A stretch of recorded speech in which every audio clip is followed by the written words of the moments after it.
Hi guys, welcome back to the channel. If you're new here, I'm Roxana and I make videos sharing my simple lifestyle that includes homemaking, lots of recipes. If you like that sort of thing, please hit that subscribe button and stick around. I make a video every single week. Today's video is just going to be sharing with you 4 hacks for watering your garden, and these are cheap, simple ideas that honestly have shocked me since installing them. For those of you who have been around here, you know that I have a pretty large garden and every year it continues to grow. And with that comes the issue of water. Now, I've been told put drip irrigation in. That's been the highest recommendation, people talking about the different systems that they have. And I've looked into all of them, and pricing them has been anywhere from $300 to $500 just for the tubing for the amount of space that I am trying to set up my irrigation system. Not to mention, we have 2 faucets that are in the back part of the property and 1 in the front, and they're kind of far away from where I would need the water to be. So we're talking about a lot of tubing and just some logistic issues there. So what I've done is some research to find other ways that I could effectively water my garden for not only cheaply but effectively, because I don't want to put systems in that just don't work. And I'm really excited because these systems have so far been game changers for me, and I'm excited to share them here with you. Make sure you stay for the end because I am saving the best for last, because I'm absolutely impressed with this system that I came up with that is just like drip irrigation, only way cheaper. I think it was 60 bucks for me to put in. Anyway, let's get started. The first one I have for you is ollas. Now, before you click off this video, because you know ollas are not a cheap option, I'm going to share with you how I made my own ollas. For roughly, I got 4 of them done for about $22 to $23, if you can believe that. For those of you that don't know what an olla is a clay vessel that you place water in and bury into your garden beds. This is an old, ancient method for watering your garden.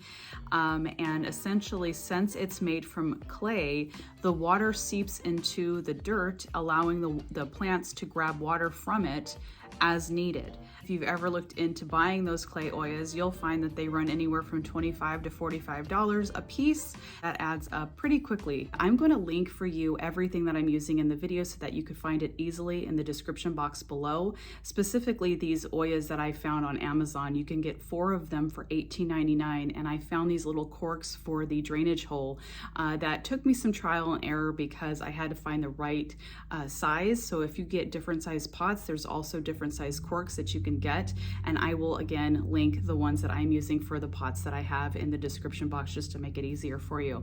But what I did was I took these little pots and I plugged them up with the little plug. I made sure that it was crammed in there well, so there was no sign that it would leak, and it worked perfectly. I placed about 3 of them in each of my 8-foot beds, and so far this system has worked really well. It's been pretty sunny here, so we've had no rain, and I have not had to water these plants all week, and that's really exciting.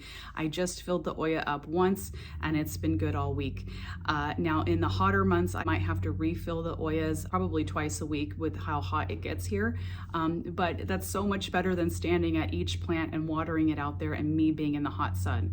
So that is my first recommendation, is to make your own ollas, put them in your garden beds, and you'll only have to refill the pots and not have to stand there and water. Okay, I'm not going to pretend I feel like a genius for this next one, but it is so simple, stupid, and this works for fruit trees or berry bushes or anything that needs a lot of water. What I do is I take a 5-gallon bucket, because that's as much water as a fruit tree needs once a week in a dry climate like I'm in, and I drill small holes to the bottom of a bucket. You could do several buckets. I have just the one, but it works perfectly for my 6 trees.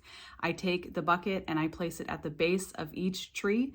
I fill it with water, and since I've only put small holes to the bottom of the bucket, it lets me fill it all the way up and then slowly drains right into the soil area where it's needed. And what this has done is it has taken the guesswork out of how much water I'm giving each tree, and it stops me from having to stand there for such a long time watering each of my trees. You can of course use several buckets and just go around with the water hose, water them all that way at once, or you could just be like me and do one at a time depending on how many trees that you have to water. My third one is just a standard soaker hose. Now the difference here and why I'm mentioning it is because when I first got a soaker hose, I thought they were terrible because the water would drain out at the front part of the hose, and by the time it reached the end part of the hose, nothing was coming out. So my plants on the other side, on the furthest side from the faucet, was not getting any water. And I thought, what a joke of an invention. This thing doesn't work at all. Until I realized if I put a PSI regulator, which sounds super fancy, but it's not, it's just this little piece that you put on the very base of where the faucet connects, it actually pumps out the water to where water is being distributed throughout the entire hose. And it's super easy to install. I'm going to show you here in the video, and it was super affordable. I think I got this one for like $6 and some change, and now my soaker hose works great. So what I've done is I took another hose, a 50-foot hose for this particular flower bed because it's at the back of the property, and I put the soaker hose on the end of that, the regulator at the base, and then I twisted it around the flower bed, and now it gets watered perfectly. The water gets distributed where it needs to be, and I don't really have to do much work. Of course, I have to save the best for last, and that is sprinkler hoses. Sprinkler hoses, you may or may not have heard, I am brand new to sprinkler hoses. They are amazing. When I first heard of this, I thought there is absolutely no way that's going to work, and it does. If you don't know what a sprinkler hose is, it is basically just a garden hose that has holes running down the center of it. So what I've done here is I got a 25-foot hose to extend the sprinkler hose where I want it to go, and I just wrapped it around each bed. The sprinkler hoses actually come with the landscape tacks that you need to hold the hose down where you want it, and I just wrapped it around each bed, took it to the next bed, and you can actually extend onto these hoses if you want to make it longer.